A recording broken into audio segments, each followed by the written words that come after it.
Hey HubSpotters, it's Caleb with Accelerant, and today we're going to learn how to complete tasks in HubSpot. The easiest way to start going through your task list is by going to CRM and tasks.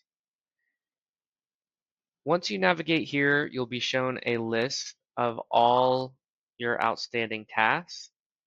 You can filter by a different task type, due date, or if you have any queues.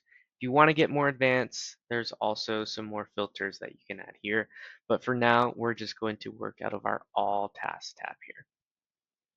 So the easiest way to do this is to click this button that says Start 3 Tasks. Looks like we only have 2, so let me give it a refresh.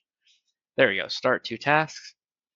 We click that button and we're taken directly to the record of our first task. So here we'll see that we have an outstanding task. Once we're ready to complete that task, we can click complete up here and then click next. Notice we're on Victoria's record right now. Once we click next, we'll be taken to the next task on a new record. So this is Caleb's record, and we have that new task here. So we complete that task and we're done with all of our tasks.